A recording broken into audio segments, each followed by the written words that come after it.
The world does not respect the person who begs to be understood.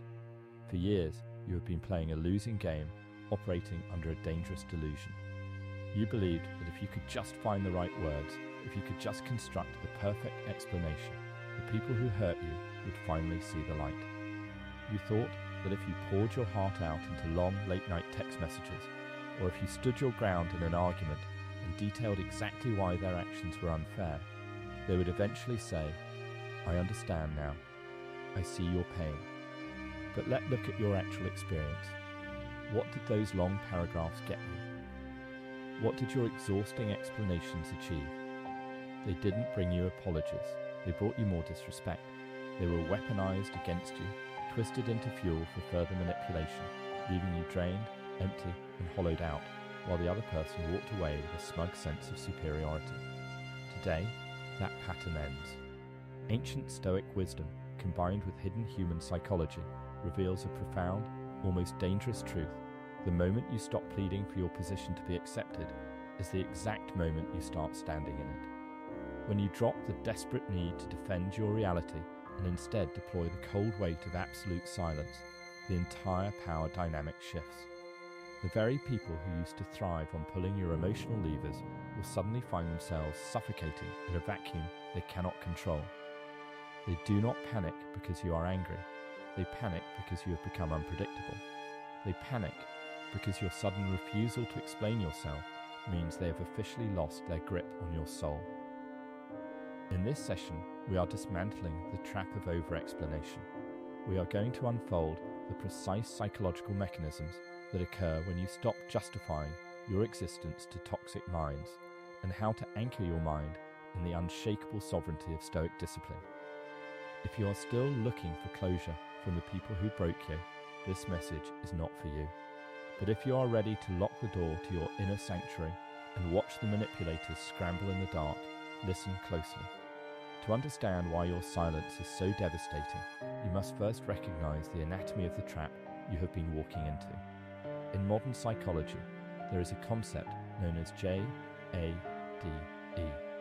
an acronym that stands for justifying, arguing, defending, and explaining. Most people who possess a high degree of empathy are unconsciously trapped in this cycle. When a narcissist or a manipulator accuses you of being selfish, or cold, or unreasonable, your immediate biological impulse is to clear your name. You think this is a misunderstanding. If I can just clarify my intentions, we can fix this. This is where the manipulator wins before the battle even begins.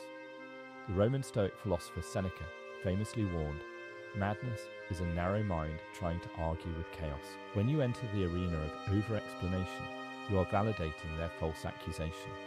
By scrambling to prove that you are a good person, you are implicitly telling the manipulator that their opinion of you holds the ultimate authority. You are handing them the judge's gavel and asking them for a verdict on your own worth. Manipulators do not care about your intentions. They do not care about your logic, your truth, or your pain. They care about your reaction. Your long explanations are a goldmine of data for them. Every time you justify your decisions, you are giving them a blueprint of your insecurities. You are telling them exactly what hurts you, what terrifies you, and what lines they need to cross next to keep you on a leash. Your words are not exposing their cruelty, they are exposing your desperation. Stoic power begins when you realize that your character does not require a defense team. A mountain does not explain its height to the valley below, it simply stands. When you abruptly cut off the supply of your explanations, a massive psychological collapse occurs inside the mind of a toxic person. The first thing they encounter is the horror of the mirror. Narcissists and high-conflict personalities survive by projecting their internal shame and chaos onto you. They act as the provocateur, and when you react with anger, tears, or long defenses, they point at you and say, "See? You are the unstable one. You are the problem." Your reaction allows them to escape their own reflection. It validates the false narrative they have built to protect their fragile egos. But when you stop explaining yourself, you remove the screen upon which they project their poison. When they hurl an insult or attempt to guilt-trip you, and you respond with nothing more than a steady, unblinking gaze or a flat, neutral acknowledgement, their words bounce off your armor and land right back at their feet. the silence you create becomes a mirror. Without your emotional chaos to distract them, they are forced to sit in the quiet room with their own malice, their own emptiness, and their own toxicity. They panic because, for the first time in their lives, they cannot blame you for the storm inside their own minds. This breakdown deepens because human nature naturally abhors a vacuum. Silence is a void, and the human brain is hardwired to close gaps and find patterns. When you explain yourself, you are providing a predictable pattern. The manipulator knows exactly where you stand and what move to make next to keep you engaging. But when you deploy selective silence, you create an unpredictable void.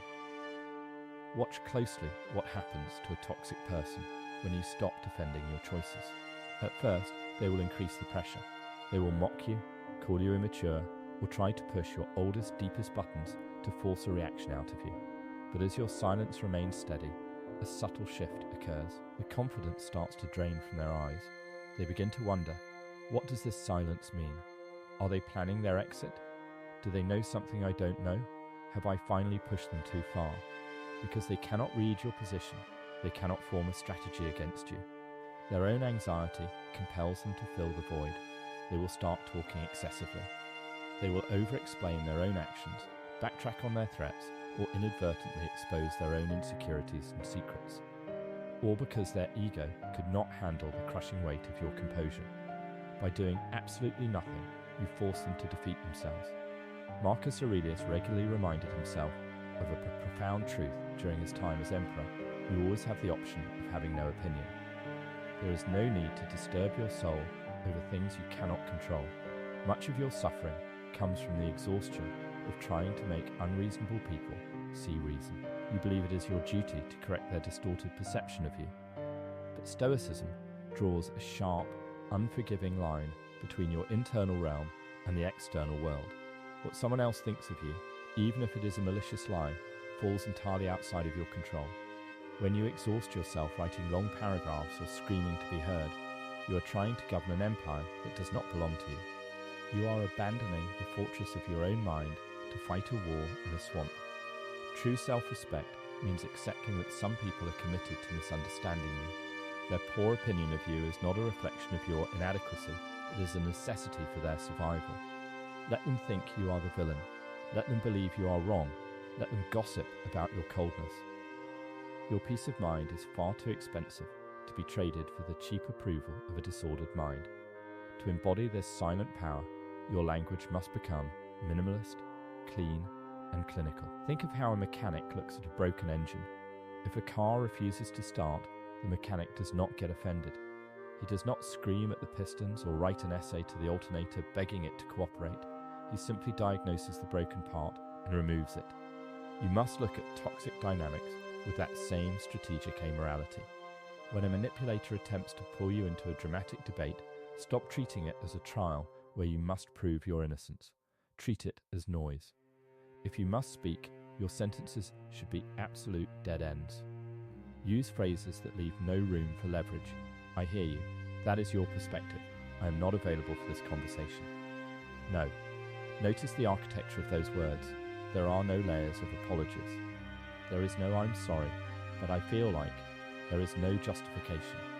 You say what is true, and then you allow the discomfort of the moment to exist without rushing to smooth it over. Amateurs add extra words and emojis because they are terrified of conflict.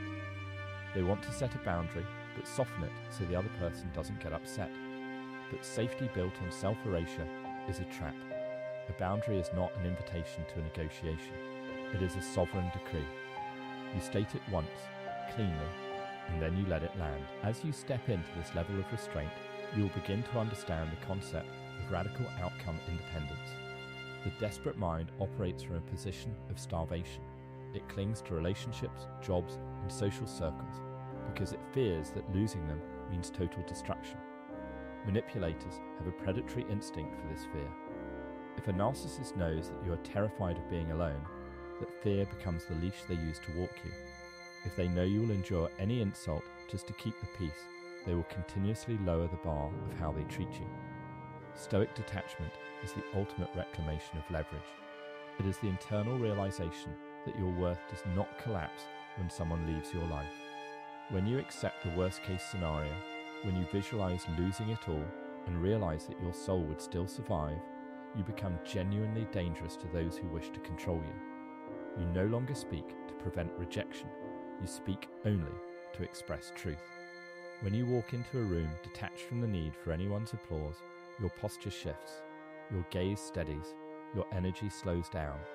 You create a heavy gravity that commands respect, not because you demanded it, but because you are whole without them. This path of inner sovereignty will not make you popular with the crowd.